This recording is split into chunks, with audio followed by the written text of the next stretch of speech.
All right, good morning, everyone. I'm Wesley Stefanik. I'm the Chief Executive Officer of the Delaware Association of Realtors.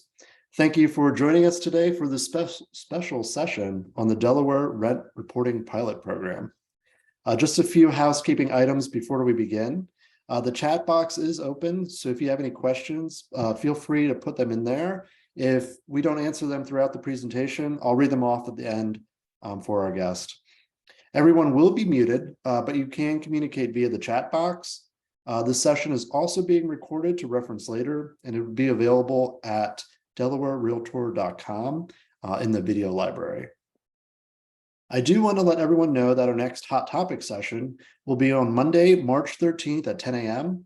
This session will cover Delaware's wetlands, and attendees will be able to walk away with a much deeper knowledge of wetlands and what is important to communicate to your clients on a day-to-day basis regarding them. So with that, let's jump right in today's topic. I'd like to welcome Caitlin Del Callo, the Chief Strategy Advisor of the Delaware State Housing Authority. And we had another guest, not sure if she'll pop in at all, but if she does, Nancy Aragon, Homeownership Programs Manager of Neighborhood Partners, formerly known as NCAL, may join us. But feel free to take it away, Caitlin. Thank you, Wes. I'm going to start sharing my screen momentarily, but hi, everybody. As Wes said, I'm Caitlin Del Callo with Delaware State Housing Authority, and I am very excited to share with you this new pilot program. Okay. Are you guys seeing the PowerPoint? Okay, yep. Let me just get it in slideshow mode.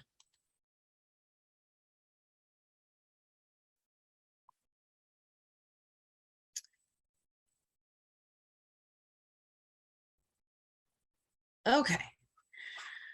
All right. So Delaware State Housing Authority has partnered with Neighborhood Partners, formerly NCAL, and Self Financial Inc. to do a rent reporting pilot program. It is designed to help low-income tenants build their credit by reporting their on-time rent payments to the credit bureaus and on-time utility payments to TransUnion. As you folks probably know, if you're a homeowner, every time you pay your mortgage, your lender reports those payments up to the credit bureaus. And so that helps homeowners establish credit. But if you're renting, every time you pay your rent payment to your landlord, that payment information is not getting filtered up to the credit bureaus. And so renters are not getting the benefit of that payment history. And oftentimes their credit score is not a true reflection of their risk. So this program is designed to sort of fill that gap for the state's lowest income tenants who, may have no credit at all or very low credit. The funding for this program is made available through the American Rescue Plan Act, or ARPA. It is one-time funding, and so that's why this program is a pilot. It is time limited. And we have enough funding to serve up to 400 low-income tenants who meet eligibility criteria. When the pilot ends, we are hoping to expand it in some way, shape, or form. And so there will be a final report that will discuss the outcomes of the program and make recommendations for future policies to help renters build their credit. So there are a number of benefits that participants can get by signing up for this program. The first is 12 months of free access to Level Credit. Level Credit is a product owned by Self Financial Inc., one of our partners, and Level Credit links to your bank account and automatically detects rent and utility payments that are drawn from that account. So the rent payments that it detects are reported to the major credit bureaus. So that's Equifax, Experian, and TransUnion. And then utility payments, including gas, electric, water, and cell phone bills, those are reported up to TransUnion. And again, these reported payments establish a history of on-time payments and in turn help renters build their credit. Importantly, Level Credit does not report missed payments to the bureaus. They only report up to the bureaus when they can find a payment. And so this is really great because renters are only getting positive credit for positive payments, and they're not getting sort of dinged for missing payments. Additionally, when folks sign up for the program, they have the option to report up to 24 months of past rent and utility payments, assuming that they've been with the same landlord or the same utility provider for that length of time. Folks also get access to their credit score and credit insights, which are updated monthly. They get credit alerts, and they also get ID theft insurance. And then Neighborgood Partners, which does the intake for this program, can also refer folks to financial counseling or coaching services. That is, totally optional. If a participant just wants to take advantage of the rent and utility reporting, they absolutely can. But if they want to supplement the rent reporting with financial coaching, that is also an option for them. And I'm also happy to share these slides after the fact, so you guys don't have to scramble to write everything down. Okay, so there are two basic categories of tenants that are eligible for this program. One is any tenant who has a housing voucher or lives in a public housing unit that is operated by one of the state's 5 public housing authorities. And those 5 include Delaware State Housing Authority, which is where I work, Dover Housing Authority, Newark Housing Authority, Newcastle County Housing Authority, and Wilmington Housing Authority. So any client of those 5 PHAs automatically qualify for this program. Then the other category is tenants whose household income is at or below 250% of the federal poverty level. And the table that's on the slide shows you what 250% is based on your household size. So for example, if you have a family of 4, your family can make up to $69,375 a year and still qualify for the program. However, if they made over that amount, they would not qualify for this program. And the reason we set the eligibility this way is really a function of our funding. Because we're using ARPA dollars, we have to basically utilize the program to respond to the negative impacts of the pandemic. And one of the negative impacts of the pandemic was an increased need for housing assistance at a time when pretty much all of the housing authorities had their waiting lists closed. So the idea is, by helping our own PHA clients and very low income people build their credit, we can hopefully get them in a place where they can qualify for home ownership, which will then free up more vouchers and more public housing units for other folks who are currently on the waiting list. So this really is about, increasing our capacity as public housing authorities to meet the needs of Delawareans.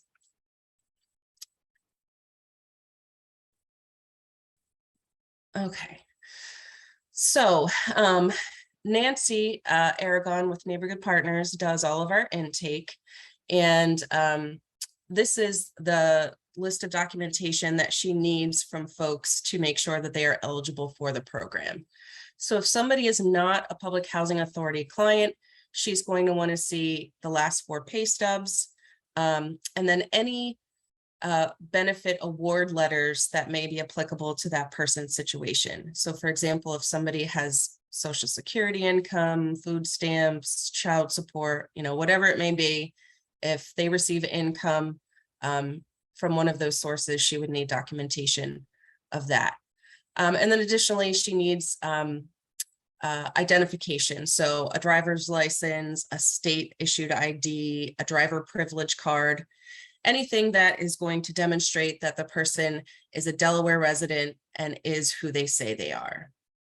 Now, for public housing authority clients, we actually as PHAs have been mailing our own clients saying, hey, you're eligible for this new program. If you're interested, go sign up. So our clients, many of them already have an eligibility letter in hand, which they can take to Neighborgood Partners.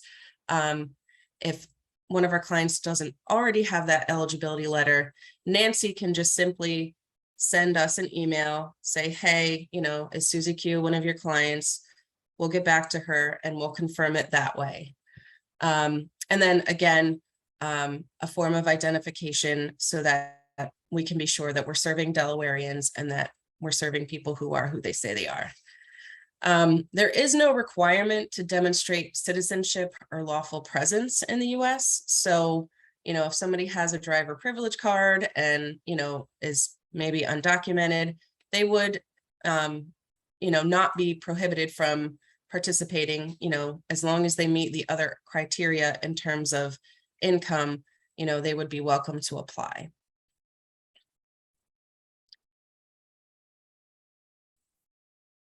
Oops, I went one too far. I want to stress that this program only works if tenants have a bank account with which they can pay their rent and utilities.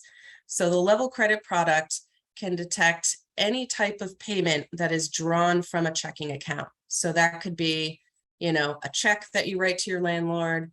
It could be a payment through your debit card, direct deposit, Zelle, Venmo, PayPal, even a property manager's online payment portal or a utility provider's online payment portal. So again, as long as that rent or utility payment is somehow originating from that bank account, Level Credit can detect it and send it up to the bureaus. I realize that there are some folks who, are unbanked or underbanked. And so, that's why we're really encouraging folks to reach out to Neighbor Good Partners, because if they don't already have a bank, they can be connected to a financial coach who can help them set up a checking account. And as I mentioned before, we are hoping to be able to, expand this type of offering in the future once this, pilot ends. So after the program concludes, Neighbor Good Partners is going to issue a final report where we'll be able to see the change in credit score from beginning to end.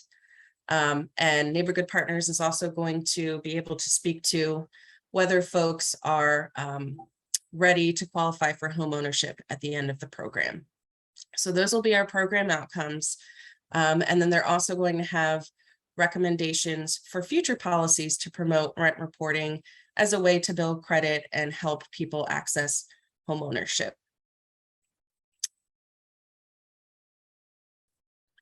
And so anybody who's interested in applying should contact Nancy Aragon directly. She is bilingual, so she can assist folks in English and Spanish. And that is her direct phone number and email address. And then the link listed at the bottom is Neighbor Good Partners website. So they have a page specifically for this rent reporting program where folks can fill out an online intake form. So that's the end of the slides. I know it's a lot of information to digest, so I'll just, pause to see if there are any questions. Thank you, Caitlin. I do have one question right in the chat. So it only reports good actions. Correct. Does not account for any mispayments or any bad actions. So how reliable will the results actually be at the end? So assuming folks are paying their rent on time, they should absolutely see an increase in their score. I can share anecdotally, several years ago, I used a different rent reporting service. It's called Rental Karma, but it's very similar. I would pay them monthly and they would call my landlord, make sure that I paid rent on time, and then it got reported up to the bureaus. My score started out in the 600s, and after several years of payments being reported to the bureaus, it shot up to the 700s and has remained there ever since. And I'm no longer a renter, I'm a homeowner now, which is awesome. So yeah, as long as folks are paying their rent on time, this program is expected to benefit them. Okay. Just everyone's asking if I can send out the PowerPoint. So yes, I'll do that. Yes. I have everyone's emails that's registered for today, so we'll send that out afterwards with the video link if you'd like to watch anything over again. Caitlin, could you go back to the slide with the income qualification categories? Yes, Asking for that. absolutely. Let's see. And if you don't mind, I'm gonna actually allow everybody to, who that has a question, they can mute themselves. Just everyone try to, go one at a time here. Give me 1 second though. And I'm going to, all right, so yeah, feel free to unmute if you have a question. There was another question in the chat, what would be considered late, 30 days, question mark? So I would have to see clarity from the self-partners about that. My understanding is if a payment is found for that month, it gets reported up. So I don't, like, if you're more than 30 days late, that really would just be like your next month's payment, if that makes sense. So say they can't find a payment for the month of February, but they find a payment for the month of March. The month of March, there would be a record of an on-time payment. There would be no record for the month of February, but it wouldn't show up as late necessarily. Anna, So it was my question. The reason that I asked that is on a standard lease, if it's not paid by day 5, on day 6, it's considered late and you can start eviction. So that's why I'm asking, when someone's reporting it to a credit union, usually, after 30 days is considered late. Some consider it late after 15 days. I was just wondering if there's some guideline here on, what we're looking at as far as considering something late.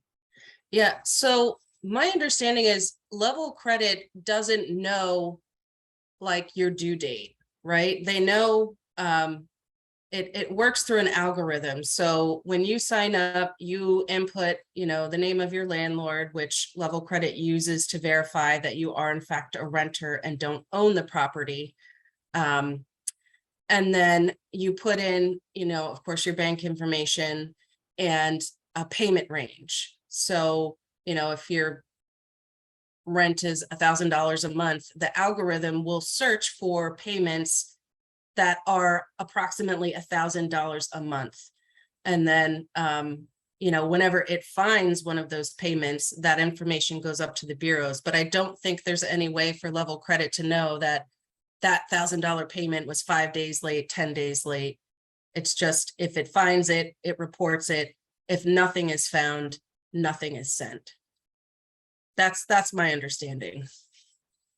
So a question I have is, when you're talking about public housing authorities, Mhm. let's just say somebody makes, for a family of 4, what's not uncommon these days, somebody makes $35,000. So even if rent gets reported, how would it affect their assistant from, by example, Section 8 of Wilmington Housing, in order for them to buy a house? I know there are ways for them to purchase a house to the housing authority, but still, it's like that income might not be enough to buy anything with by itself. So they're still going to need assistance. So how is that part going to work? So if I understand your question, you're speaking to the fact that a lot of these folks who qualify for the program have pretty low income and may not be able to afford Mortgage payments. a mortgage by payment. themselves. Correct. By Yeah. themselves because they're getting rental assistance right now. Yeah.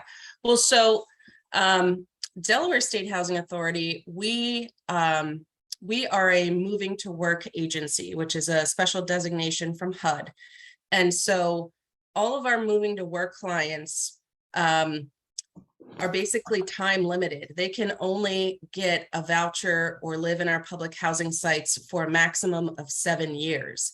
And during that time that they're with us, they are supposed to be working towards self-sufficiency. So they're supposed to be, employed or, going to school and trying to get themselves into a situation where they can, either purchase a home or have good enough credit to where they can rent an apartment on the private market at fair market rent. So, our clients, we are trying to get them into a situation already where they would be more likely to qualify for a home. But your point is well taken. I don't think that, most people who go through this program will necessarily be ready, at the very end to buy a home. But we're trying to move people closer to that goalpost, again, with the hopes that we can free up more vouchers and more public housing for the folks that are already on our waiting list. So even if folks are not able to buy a home at the end of the program, their credit situation may have improved such that they can now get an apartment with a private landlord at fair market rate. They no longer need the subsidy. Now that subsidy is available for somebody else. I doubt that that's going to happen because the fair market rates are so much higher than what any of the housing authorities are paying right now. So they would have to be out of. And then the other question I had too is, the Move to Work program, is that voucher for 7 years in Delaware or vouchers in 7 years for that area? Like, by example, if you lived in Dover for 7 years and then you moved to Wilmington, do you get another 7 years? No. So Delaware State Housing Authority, I don't believe the other housing authorities in the state of Delaware are moving to work. So I'm only talking about DSHA clients. Okay. When I'm talking about moving to work, it is 7 years, period. It doesn't matter if, the first 3 years you lived in Dover and then the last 4 years you lived in Milford. If you're our client, you have that 7-year time limit to work on your financial situation so that when the 7 years is up, you're in a better position and can support yourself. And again, that frees up that resource for the next person on the waiting list. And I can appreciate what you're saying, right? We are in a housing crisis. There are no two ways about it. The stock just is not keeping up with demand. Delaware State Housing Authority, we are working on trying to increase the supply of housing through a number of development programs, including our Catalyst Fund, which also received ARPA dollars. So, this rent reporting pilot, it is not a silver bullet, but it is another tool in the toolbox. And I understand. Actually, I'm personally working towards some of it. I have been homeless in my life decades ago. I made just too much to have governmental assistance, but not enough to pay my bills. So I know where you're coming from. So I'm actually working with some of our landlords in PA, and we are opening up what I would kind of consider almost like a boarding house, where you have multiple people renting a bed, but instead of having a room. So you have the beds, you have the utilities, the rent, everything except for their food, their clothing, and their toiletries is included. So computers, TVs, printers, beds, linens, everything is included in their flat fee rents. And I'm signing a lease this weekend for a multifamily home. That way, what will be opening up in April. I went to PA because I can't find it in Delaware. We tried doing it in Delaware with a couple of homes, nice homes. We're talking $400,000 or $500,000 properties. We're not talking slumlord here. And then the neighbors actually went complaining with the cities and said, "Oh no, we don't want that type of people in our neighborhood." It's a requirement that they're all working, and they all have to have a certain minimum of income. I know it's a side project, but maybe you and I can talk about this at some later time and see if there's something that we can do like that for Delaware, because I'm running into the city saying no. Yeah. Oh, go ahead, Wes. Sorry, if you don't mind, I just want to keep on track with time here real quick. If you don't mind, some of the questions that I'm getting in the chat refer to kind of the program overall. And I'm not sure how much you can cover about, the reason it's a pilot program, why the legislation was written that way. If you might be able to dive into some of that, that might answer some of the questions that are out there. Yeah. So there actually was no legislation to create this program. However, the idea actually started with a state senator. So my previous position was actually with the Delaware State Senate policy team. And Senator Kyle Gay, who represents North Wilmington, had a constituent reach out to her about rent reporting and, why is it that renters can't get credit for the rent payments that they make? And so she reached out to the policy team, of which I was a part, and we started researching, rent reporting as a policy issue. And what we learned through our research is that, this is an emerging industry. There are a number of companies out there that provide rent and utility reporting as a paid service. The state of California actually passed a law a couple years ago that requires affordable housing providers to offer rent reporting to their tenants at cost. So, about $10 a month. That law is going to sunset in 2025. So it's sort of a pilot situation where they're trying it out for a few years to see how it goes. The state of Colorado also passed legislation to create their own pilot program. That program is currently underway. They are working directly with landlords and property managers to access the rental payment data versus going through bank accounts. But that pilot has a goal of serving 100 tenants. And so when we were doing the research, we thought, okay, well, let's see if we can pilot it here in Delaware with, our own people. And so what we ended up doing is sketching out, the structure of the program. And then we applied to the state of Delaware for ARPA funds to fund the program. And we learned that, we were approved for the funding. So we got $200,000 to pull this program off, which was a similar amount to what the Colorado program cost. And again, the idea is just, let's test the waters. We didn't want to pass a law saying all landlords have to offer rent reporting. We didn't want to put a mandate on the landlord community without first seeing, how does this work? And again, the eligibility categories are really driven by that source of funding. In order to use ARPA funds, your program or your offering has to in some way respond to the negative impacts of the pandemic. And so as public housing authorities, again, we saw an increased need for our resources at a time when we didn't have any extra to go around. So when we learned that we got the funding, we said, all right, let's try to give this to the tenants who can least afford to pay for rent reporting out of their own pocket, but who could stand to gain the most by having those payments added to their history. And we do truly want to expand this in the future. So that's why we're requiring that final report. We really want to assess, how effective is this? Are scores actually going up? Does the, option of financial counseling, does that help? Is there an added benefit to pairing the two? And then, is this model the most efficient? There may be easier ways to do rent reporting in the future. So those are all considerations that the final report will speak to. Okay, I have no further comments. If anybody has any that they want to put in real quick, that's perfectly fine.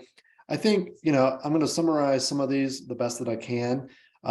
It's not so much a critique of maybe the idea, but there's comments here that just want the data to be accurate. Why wouldn't we want to report missed payments when that's the big issue at hand and that's at play? So I think that would be the only concern, to kind of think big picture what results from the final report of the program. Yeah, so, Level Credit has, some sort of agreement with the bureaus about what information they report. So I don't know that we could change what they're doing. We're really just contracting with them. All right, well, I have no other questions, so we'll leave it off at here. So Caitlin, thank you so much for taking the time to present this today. If you want to put that website back up real quick, I suppose. Oh, sure. anybody has any questions, they can go right to that website. And again, I will send out a link to the video as well as the PowerPoint itself. And I believe that's it. Oh, wait, one more. What do landlords need to do to be part of the program? So, you know, I would just encourage landlords to share this with their own tenants. You know, this model of rent reporting doesn't really require the landlord's participation because again, we're accessing that rent payment information directly from their bank account. But I would absolutely encourage landlords to advertise this to their own clients to the extent that their tenants meet the eligibility criteria. You know, it's only gonna help their own tenants. I don't know if you can speak to this, Caitlin, but I remember reading maybe last year that HUD also provided some sort of, maybe not a pilot program, but some sort of other program in the same vein as this. Are you familiar with that? Not with that, but I know that Fannie Mae recently changed its underwriting system to be able to detect those rent payments. So, you know, that speaks to this larger trend of recognizing that, you know, rent payment history is valuable data, but right now it's not getting to the credit bureaus. So how do we get that information reflected? Yep, and that's exactly what I was talking about. I just had it all Oh, wrong okay. in my head. But again, thank you, Caitlin. Appreciate it. Thank you, everyone, for joining us today. And look out for the email with the additional information. And have a great weekend. Thank you so much, everybody. And thank you, Wes. I appreciate it. Yep, thank you. Bye-bye.